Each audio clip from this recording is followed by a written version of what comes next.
All right, hey. Welcome back. This is our session 11 reading of the Powerhouse Mastermind Text to Think and Grow Rich, page 85 through 100. Today, it's all about organized planning and starting to develop your strategic plan. You ready? Let's get started. Organized planning, the crystallization of desire into action, the sixth step towards riches. You have learned that everything man creates or acquires begins in the form of a thought impulse called desire. That desire is transformed and carried into the workshop of the imagination, where plans for its transition are created and organized. In the chapter on desire, you were instructed to take 6 definite practical steps as your first move in translating your desire for money into its monetary equivalent.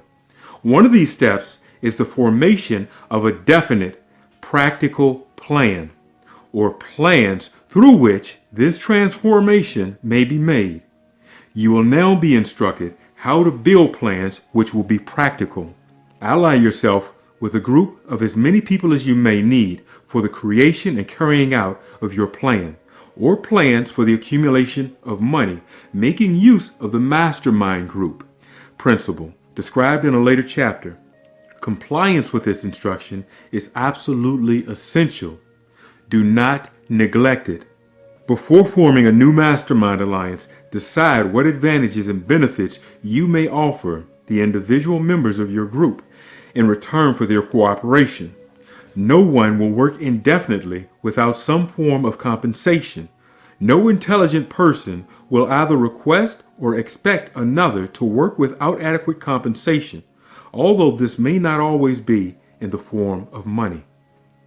Arrange to meet with the members of your mastermind group at least twice a week, and more often if possible, until you have jointly perfected the necessary plan or plans for the accumulation of money. Maintain perfect harmony between yourself and every member of your mastermind group. If you fail to carry out this instruction to the letter, you may expect to meet with failure.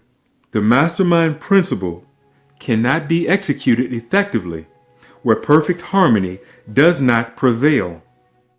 Keep in mind these facts. Number 1, you are engaged in an undertaking of major importance to you. To be sure of success, you must have plans which are faultless. Second, you must have the advantage of the experience, education, native ability, and imagination of other minds. This is in harmony with the methods followed by every person who has accumulated a great fortune. No individual has sufficient experience, education, native ability, and knowledge to ensure the accumulation of a great fortune without the cooperation of other people. Every plan you adopt in your endeavor to accumulate wealth should be the joint creation of yourself and every other member of your mastermind group. You may originate your own plans, either in whole or in part, but see that those plans are checked and approved by the members of your mastermind alliance. If the first plan which you adopt does not work successfully, replace it with a new plan. If this new plan fails to work, replace it in turn with still another, and so on and so on and so on, until you find a plan which does work. Right here is the point at which the majority of men meet with failure because of their lack of persistence in creating new plans to take the place of those which failed.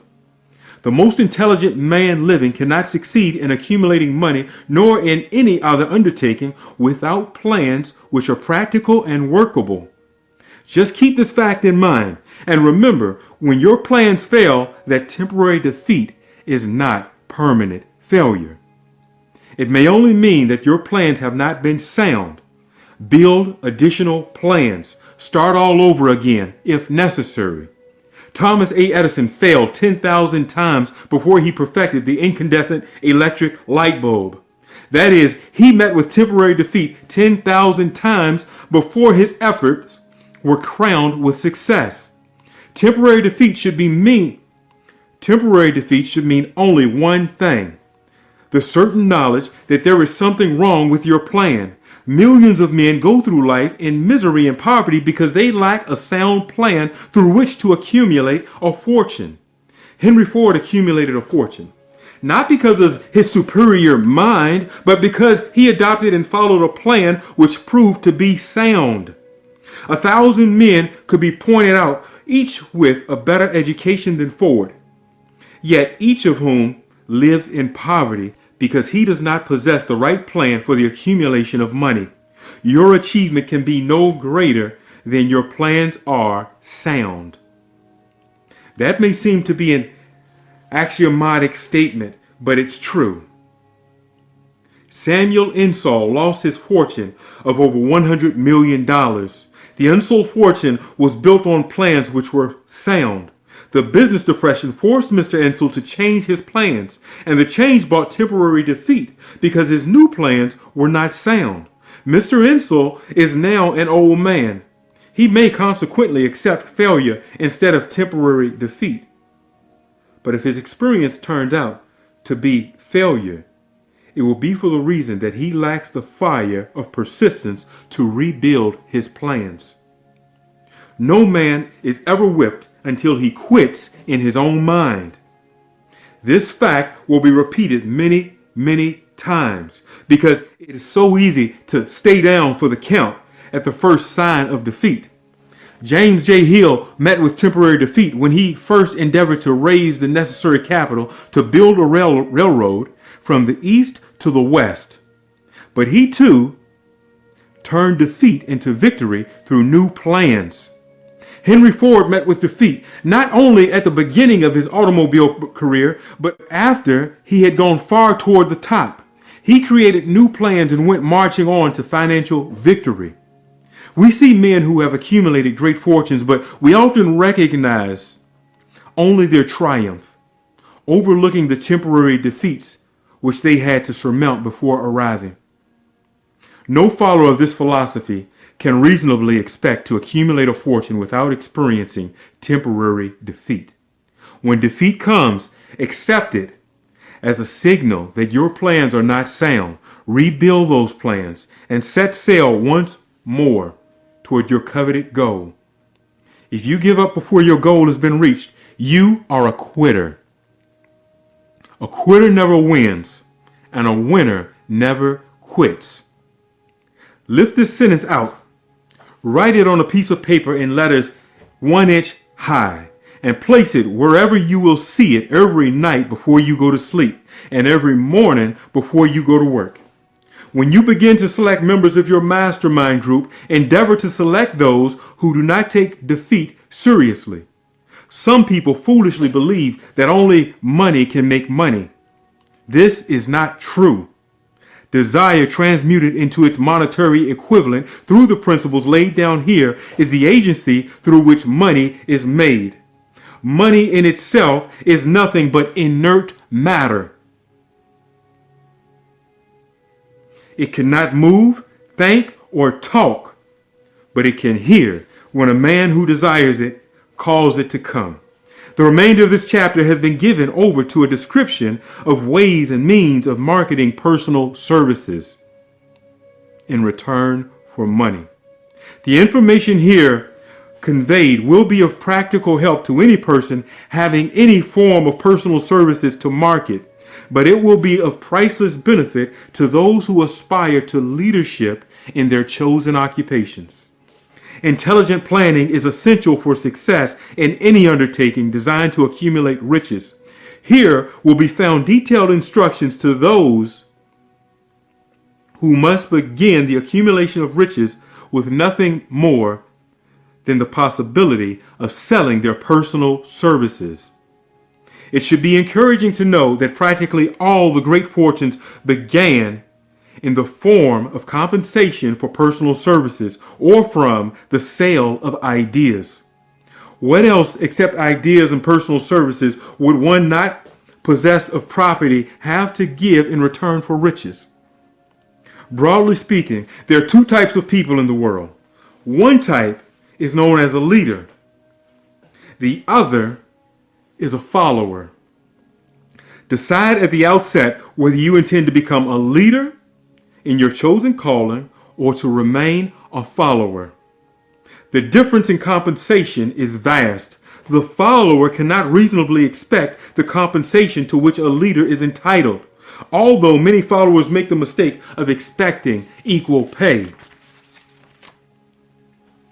It is no disgrace to be a follower. On the other hand, it is no credit to remain a follower. Most great leaders began in the capacity of followers. They became great leaders because they were intelligent followers. With few exceptions, the man who cannot follow a leader intelligently cannot become an efficient leader. The man who can follow a leader most efficiently is usually the man who develops into leadership most quickly. An intelligent follower has many advantages, among them the opportunity to acquire knowledge from his leader. Here are the major attributes of leadership. The following are important factors of leadership. Number 1, unwavering courage based upon knowledge of self and one's occupation. No follower wishes to be dominated by a leader who lacks self-confidence and courage. No intelligent follower will be dominated by such a leader for very long. Number 2, self-control. The man who cannot control himself can never control others. Self-control sets a mighty example for one's followers, which the more intelligent will emulate. Number 3, a keen sense of justice. Without a sense of fairness and justice, no leader can command and retain the respect of his followers. Number 4, definiteness of decision. The man who wavers in his decisions show that he is not sure of himself. He cannot lead others successfully. Number 5, definiteness of plans. The successful leader must plan his work and work his plan. A leader who moves by guesswork without practical, definite plans is comparable to a ship without a rudder. Sooner or later, he will land on the rocks. Number 6, the habit of doing more than you're paid for. One of the penalties of leadership is the necessity of willingness upon the part of the leader to do more than he requires of his followers. Number 7, a pleasing personality. No slovenly, careless person can become a successful leader. Leadership calls for respect. Followers will not respect a leader who does not grade high on all the factors of a pleasing personality. Sympathy and understanding. The successful leader must be in sympathy with his followers. Moreover, he must understand them and their problems. Number 9, a mastery of the details. Successful leadership calls for mastery of details of the leader's position. Number 10, willingness to assume full responsibility. The successful leader must be willing to assume responsibility for the mistakes and the shortcomings of his followers. If he tries to shift this responsibility, he will not remain the leader. If one of his followers makes a mistake and shows himself to be incompetent, the leader must consider that it is he who actually failed. Number 11, cooperation.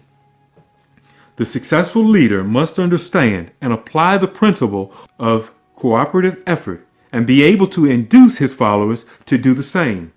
Leadership calls for power, and power calls for cooperation. There are two forms of leadership. The first, and by far the most effective, is leadership by consent of and with the sympathy of the followers. The second is leadership by force, without the consent or sympathy of the followers. History is filled with evidences that leadership by force cannot long endure.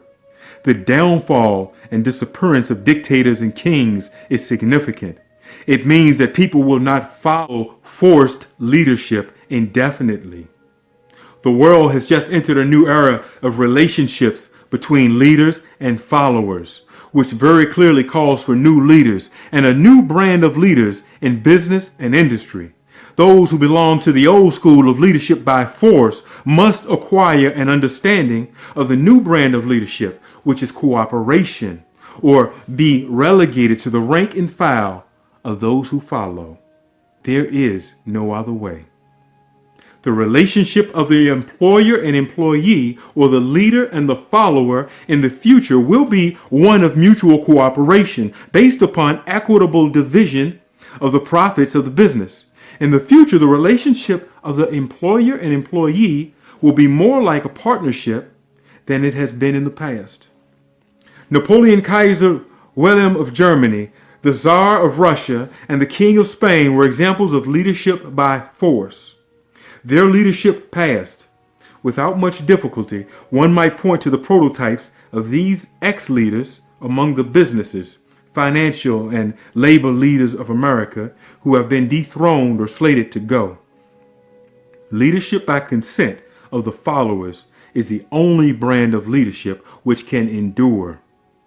Men may follow the forced leadership temporarily, but they will not do so willingly for any prolonged length of time. The new brand of leadership will embrace the 11 factors of leadership described in this chapter, as well as some other factors. The man who makes these the basis of his leadership will find abundant opportunity to lead in any walk of life. The Depression was prolonged largely because the world lacked leadership of the new brand.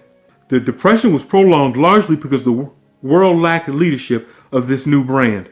At the end of the Depression, the demand for leaders who are competent to apply the new methods of leadership has greatly exceeded the supply. Some of the old type of leaders will reform and adapt themselves to the new brand of leadership. But generally speaking, the world will have to look for new timber to create its leaders. This necessity may be your opportunity. Here are the 10 major causes of failure in leadership. We come now to the major faults of leaders who fail, because it is just as essential to know what not to do as it is to know what to do. So here is what you are not to do. Number 1, cause of failure: inability to organize details. Efficient leadership calls for an ability to organize and to master the details. No genuine leader is ever too busy to do anything which may be required of him in his capacity as a leader. When a man, whether he is a leader or follower, admits he is too busy to change his plans or to give attention to any emergency, he admits his inefficiency. The successful leader must be the master of all details connected with his position. That means, of course, that he must acquire the habit of relegating details to capable lieutenants. Number 2, an unwillingness to render humble service. Truly, great leaders are willing, when occasion demands, to perform any sort of labor which they would ask another to perform. The greatest among ye shall be the servant of all, is a truth which all able leaders observe and respect. Number 3, expectation of pay for what they know instead of what they do with that which they know. The world does not pay men for that which they know. It pays them for what they do or induce others to do. Number 4, fear of competition from followers. The leader who fears that one of his followers may take his position is practically sure to realize that fear sooner or later. The able leader trains understudies to whom he may delegate at will any of the details of his position. Only in this way may a leader multiply himself and prepare himself to be at many places and give attention to many things at one time. It is an eternal truth that men receive more pay for their ability to get others to perform than they could possibly ever earn by their own efforts. An efficient leader may, through his knowledge of his job and the magnetism of his personality, greatly increase the efficiency of others and induce them to render more service and better service than they could render without his aid. Number 5, lack of imagination. Without imagination, the leader is incapable of meeting emergencies and of creating plans by which to guide his followers efficiently. Selfishness. The leader who claims all the honor for the work of his followers is sure to be met by resentment. The really great leader claims none of the honors. He is contented to see that the honors, when there are some, go to his followers, because he knows that most men will work harder for commendation and recognition than they will for money alone. Number 7, intemperance. Followers do not respect an intemperate leader. Moreover, intemperance in any of its various forms destroys the endurance and the vitality of all who indulge in it. Disloyalty. Perhaps this should have come at the head of the list. The leader who is not loyal to his trust and to his associates, those above him and those below him, cannot long maintain his leadership. Disloyalty marks one as being less than the dust of the earth and brings down on one's head the contempt he deserves. Lack of loyalty is one of the major causes of failure in every walk of life.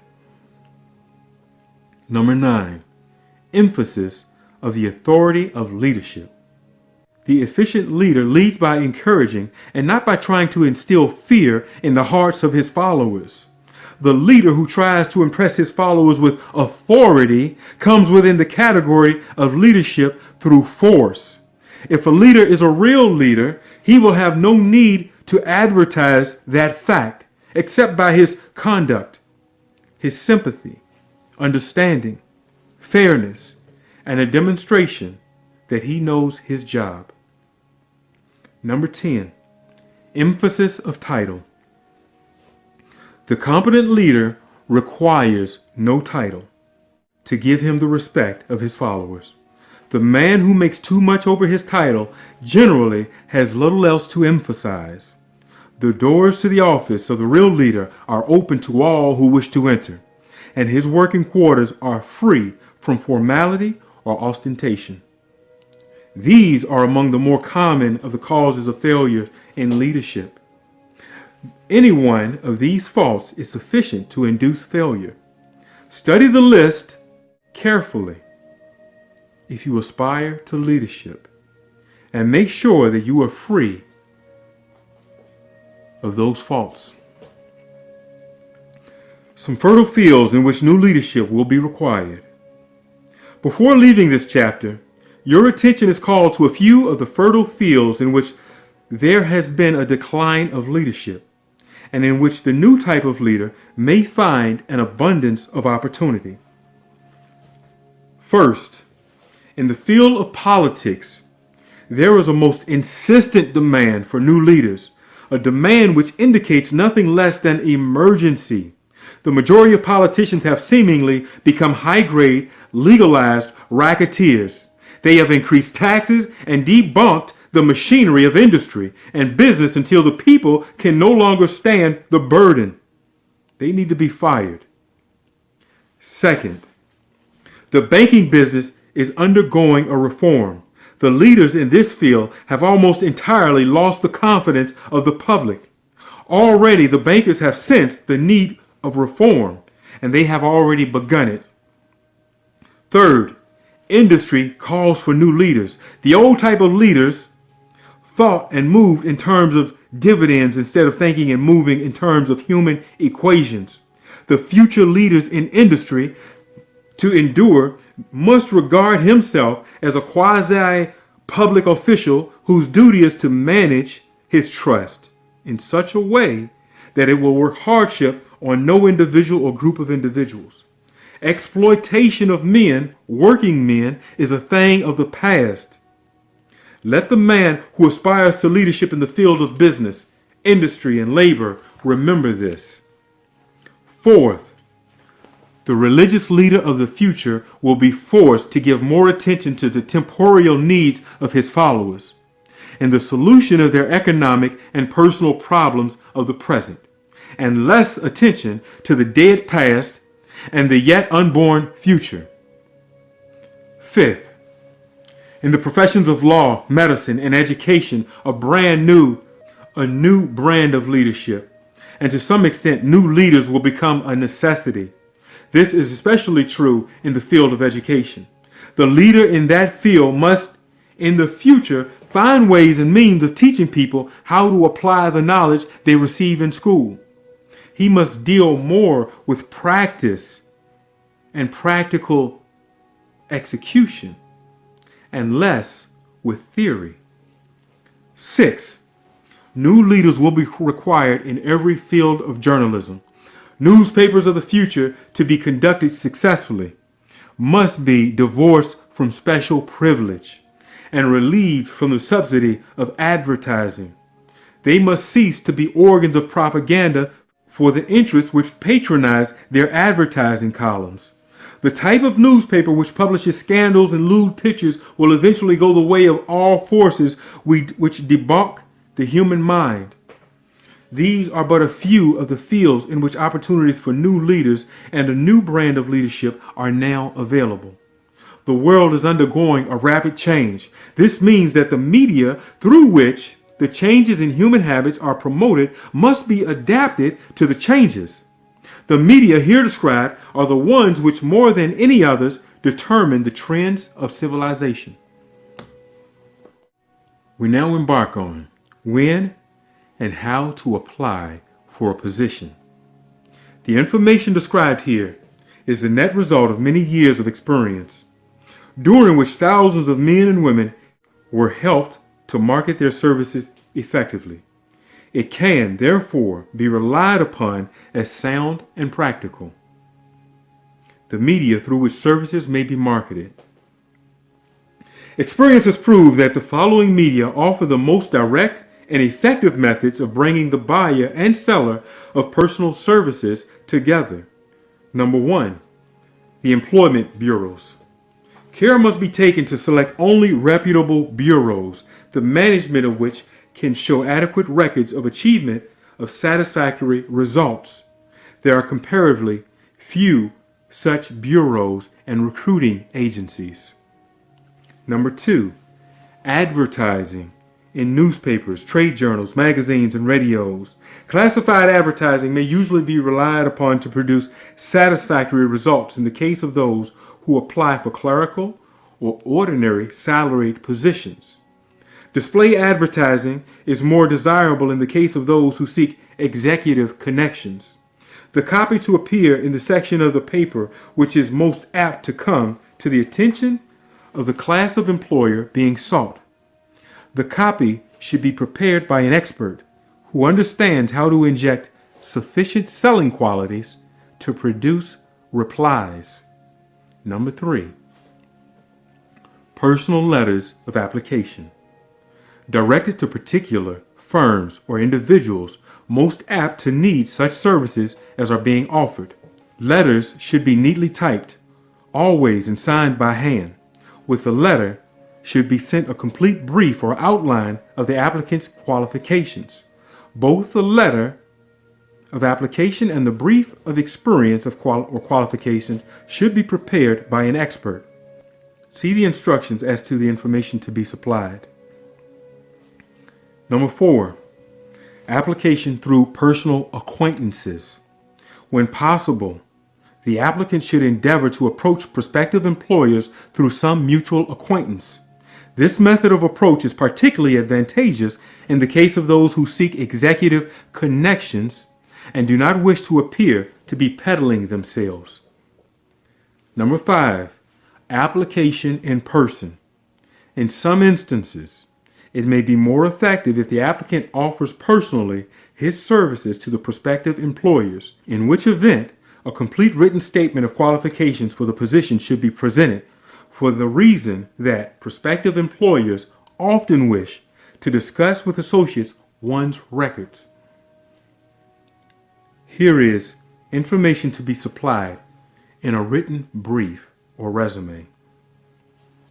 This brief should be prepared as carefully as a lawyer would prepare the brief of a case to be tried in court. Unless the applicant is experienced in the preparation of such briefs, an expert should be consulted, and his services enlisted for this purpose. Successful merchants employ men and women who understand the art of psychology of advertising to present the merits of their merchandise. One who has personal services for sale should do the same. The following information should appear in the brief. Number 1, your education. State briefly, but definitely, what schooling you have had and in what subjects you specialized in school, giving the reason for that specialization. Number 2, state your experience. If you have had experience in connection with positions similar to the one you seek, describe it fully. State names and addresses of former employers. Be sure to bring out clearly any special experience you may have which would equip you to fill the position you are seeking. Number 3, references. Practically every business firm desires to know all about the previous records, antecedents, etc. of prospective employees who seek positions of responsibility. Attach to your brief photostatic copies of letters from former employers, teachers under whom you studied, prominent people whose judgment may be relied upon. Number 4, include a photograph of yourself. Attach to your brief a recent unmounted photograph of yourself. Number 5, apply for a specific position.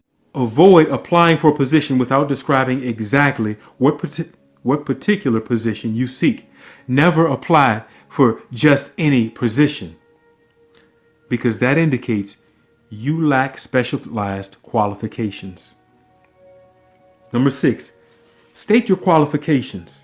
For the particular position for which you apply, give full details as to the reason you believe you are qualified for the particular position you seek. This is the application. It will determine more than anything else what consideration you receive. Number 7, offer to go to work on probation. In the majority of instances, if you are determined to have the position for which you apply, it will be most effective if you offer to work for a week or a month or for a sufficient length of time to enable your prospective employer to judge your value without pay. This may appear to be a radical suggestion, but experience has proven that it seldom fails to win at least a trial. If you are sure of your qualifications, a trial is all you need. Incidentally, such an offer indicates that you have confidence in your ability to fill the position you seek. It is most convincing if your offer is accepted and you make good. More than likely, you will be paid for your probation period. Make clear the fact that your offer to work on probation is based upon your confidence in your ability to fill the position, your confidence in your prospective employer's decision to employ you after the trial, your determination to have the position you seek. Number 8, include knowledge of your prospective employer's business.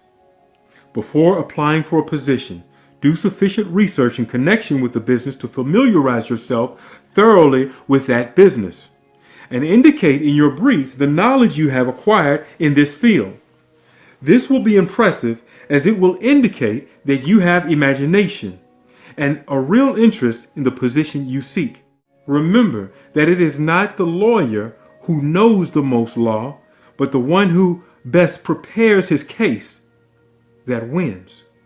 If your case is properly prepared and presented, your victory will have been more than half won before you even get started. Do not be afraid of making your brief too long. Employers are just as much interested in purchasing the services of well-qualified applicants as you are in securing employment. In fact, the success of most successful employers is due in the main to their ability to select well-qualified lieutenants. They want all the information they can have. Remember, another thing, neatness in the preparation of your brief will indicate that you are a painstaking person. I have helped to prepare briefs for clients which were so striking and out of the ordinary that they resulted in the employment of the applicant without a personal interview. When your brief has been completed, have it neatly bound by an experienced binder and lettered by an artist or printer similar to the following. Brief of the qualifications of Robert K. Smith, applying for the position of Private Secretary to the President of the Bank Company, Inc. Change the names each time the brief is shown. This personal touch is sure to command attention. Have your brief neatly typed and mimeographed on the finest paper that you can obtain and bound with heavy paper of the book cover variety. The binder to be changed and the proper firm name to be inserted for every different company for which you apply. Your photograph should be pasted or included on one of the pages of your brief. Follow these instructions to the letter, improving upon them wherever your imagination suggests. Successful salesmen groom themselves with care. They understand that first impressions are lasting. Your brief is your salesman. Give it a good suit of clothes so it will stand out in bold contrast to anything your prospective employer ever saw in the way of an application for a position. If the position you seek is worth having, it is worth going after with care. Moreover, if you sell yourself to an employer in a manner that impresses him with your individuality, you probably will receive more money for your services from the very start than you would if you applied for employment in the usual, conventional way. If you seek employment through an advertising agency or an employment agency, have the agent use copies of your brief in marketing your services. This will help you to gain preference both with the agent and prospective employers. Now, how to get the exact position you desire. Everyone enjoys doing the kind of work for which he or she is best suited. An artist loves to work with paints, a craftsman with his hands, a writer loves to write. Those with less definite talents have their preferences for certain fields of business and industry. If America does anything well, it offers a full range of occupations, tilling the soil, manufacturing, marketing, and other professions. First thing you should do, decide exactly what kind of job you want. If the job doesn't already exist, perhaps you can create it. Second, choose the company or individual for whom you wish to work. Third, study your prospective employer as to policies, personnel, and chances of advancement. Fourth, by analysis of yourself, your talents and capabilities, figure what you can offer and plan ways and means of giving advantages, services, developments, ideas that you believe you can successfully deliver. Fifth, forget about the job. Forget the usual routine of, have you got a job for me? Forget it. Concentrate on what it is that you can give. Sixth, once you have your plan in mind, arrange with an experienced writer to put it on paper in neat form and in full detail. Seventh, present it to the proper person with authority, and he will do the rest. Every company is looking for men who can give something of value, whether it be ideas, services, or connections. Every company has room for the man who has a definite plan of action, which is to the advantage of that company. This line of procedure may take a few days or weeks of extra time, but the difference in income, in advancement, and in gaining recognition will save you years of hard work at a small salary. It has many advantages, the main one being that it will often save from 1 to 5 years of time in reaching a chosen goal. Every person who starts or gets in halfway up the ladder does so by deliberate and careful planning, excepting, of course, the boss's son or daughter. The new way of marketing services, jobs, are now partnerships. Men and women who market their services to best advantage in the future must recognize the stupendous change which has taken place in the connection with the relationships between employers and employees. In the future, the golden rule, and not the rule of gold, will be the dominating factor in the marketing of merchandises as well as personal services. The future relationships between employers and their employees will be more in the nature of a partnership consisting of the employer, the employee, and the public they serve. This new way of marketing personal services is called new for many reasons.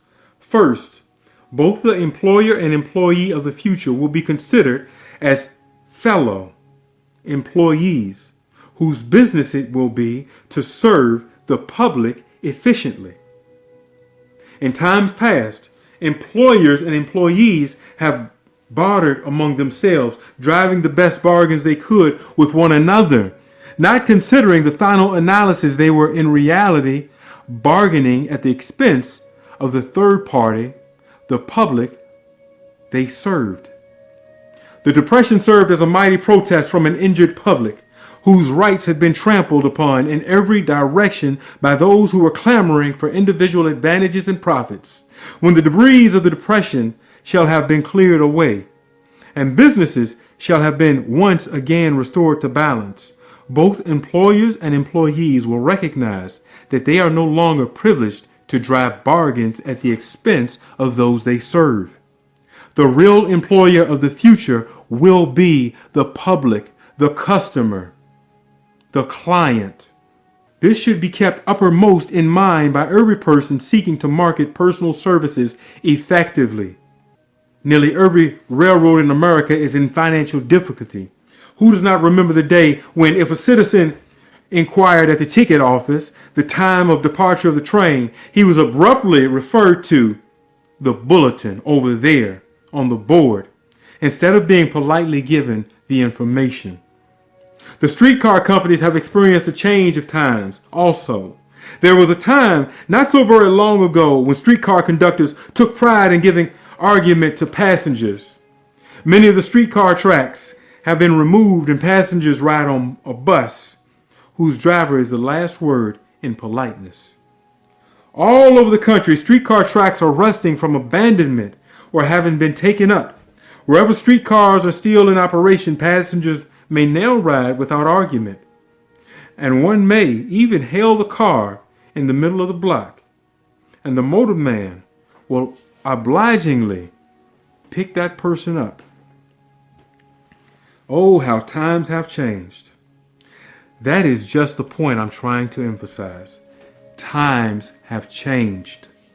Moreover, the change is reflected not merely in railroad offices and on streetcars, but in other walks of life as well. The public be damned. Policy is now passé. It has been supplanted by the "we are obligingly at your service, sir" policy. The bankers have learned a thing or two during this rapid change which has taken place during the past few years. Impoliteness on the part of a bank official or bank employee today is as rare as it was conspicuous a dozen years ago. In the years past, some bankers, not all of them of course, carried an atmosphere and attitude of austerity which gave every would-be borrower a chill when he even thought of approaching his bank or banker for a loan. The thousands of bank failures during the Depression had the effect of removing the mahogany doors behind which bankers firmly barricaded themselves. They now sit at desks in the open where they may be seen and approached at will by any depositor or by anyone who wishes to see them. And the whole atmosphere of the bank is one of courtesy and understanding. It used to be customary for customers to have to stand and wait at the corner grocery until the clerks were through passing the time of day with friends and the proprietor had finished making up his bank deposit before being waited upon. Chain stores managed by courteous men who do everything in the way of service short of shining the customer's shoes have pushed the old-time merchants into the background. Time marches on. Courtesy and service are the watchwords of merchandising today and apply to the person who is marketing personal services even more directly than to the employer whom he serves. Because in the final analysis, both the employer and the employee are employed by the public they serve. If they fail to serve well, they pay by the loss of their privilege of serving. We can all remember the time when the gas meter reader pounded on the door hard enough to break the panels. When the door was open, he pushed his way in uninvited with a scowl on his face, which plainly said, "What the hell did you keep me waiting for?" All of that has undergone a change. The meter man now conducts himself as a gentleman and is delighted to be at your service. Before the gas companies learned that their scowling meter men were accumulating liabilities never to be cleared away, the polite salesman of oil burners came along and landed a whole lot of business. During the Depression, I spent several months in the anthracite coal region of Pennsylvania, studying conditions which all but destroyed the coal industry. Among several very significant discoveries was the fact that greed on the part of operators and their employees was the chief cause of the loss of business for the operators and loss of jobs for the miners. Through the pressure of a group of overzealous labor leaders representing the employees and the greed for profits on the part of the operators, the anthracite business suddenly dwindled. The gold operators and their employees drove sharp bargains with one another, adding the cost of the bargaining to the price of the coal, until finally they discovered they had built up a wonderful business for the manufacturers of oil burning outfits and producers of crude oil. The wages of sin is death. Many have read this in the Bible, but few have discovered its meaning.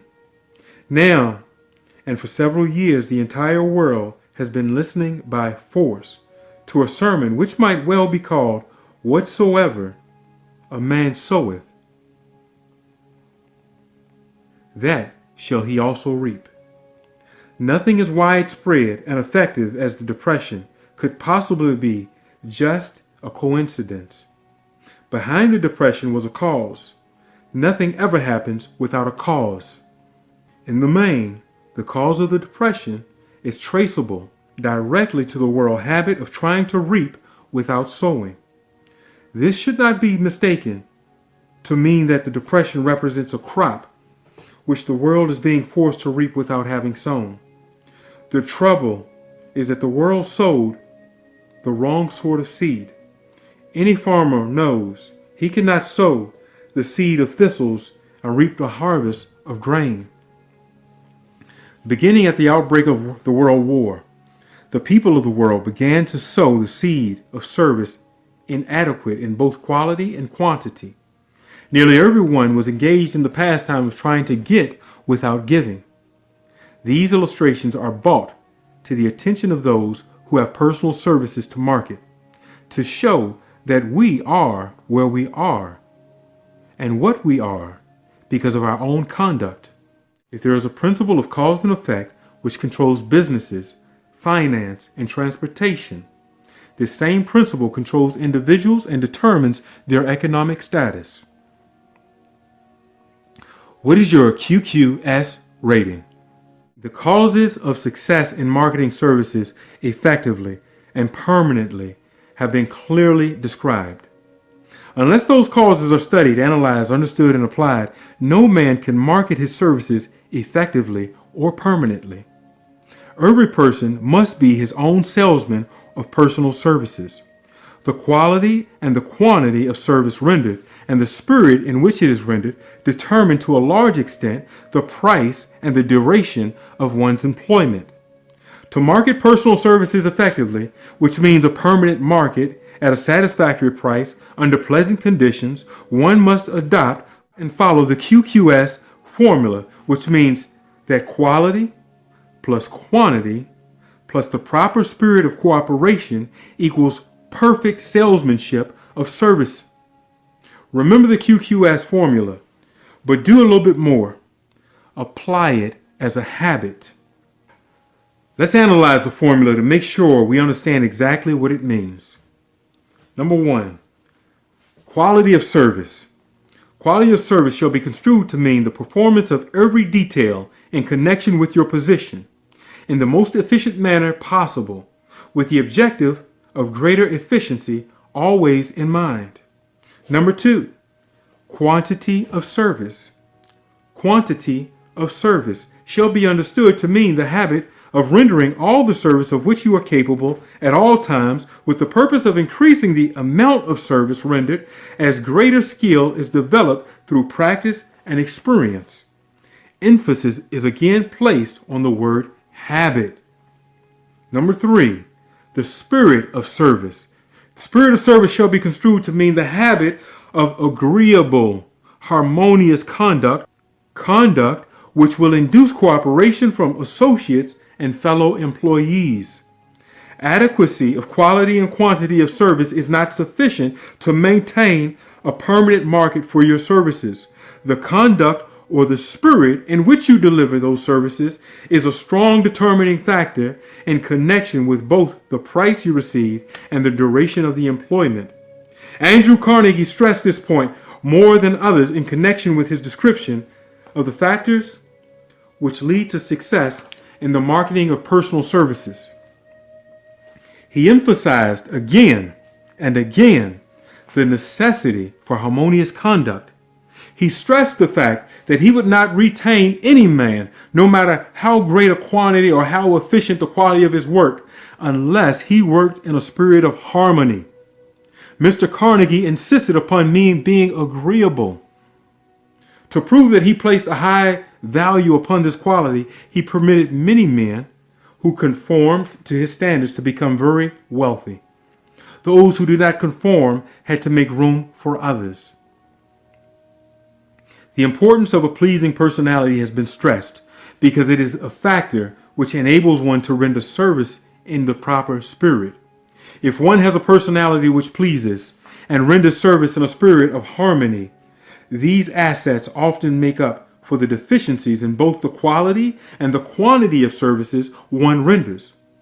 Nothing, however, can be successfully substituted for pleasing conduct. The capital value of your services.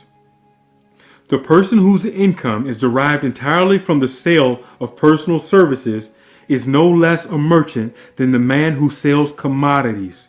And it may well be added, such a person is subject to exactly the same rules of conduct as the merchant who sells merchandise.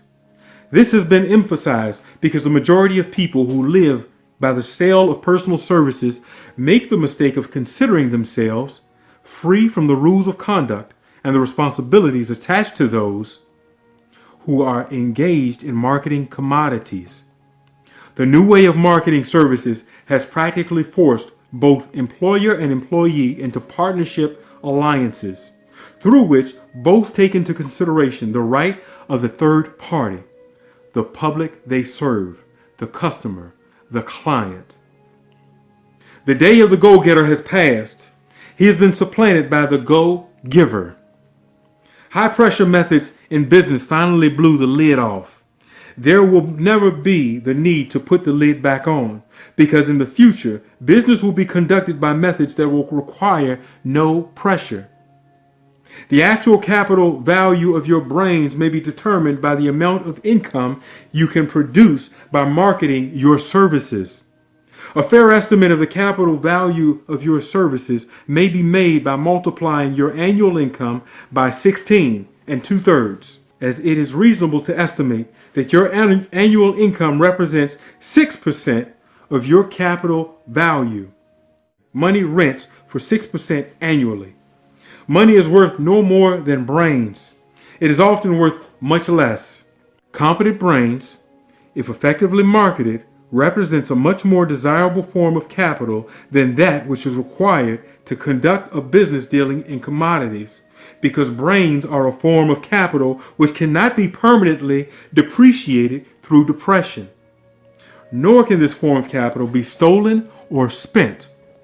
Moreover, the money which is essential for the conduct of business is as worthless as a sand dune until it has been mixed with efficient brains.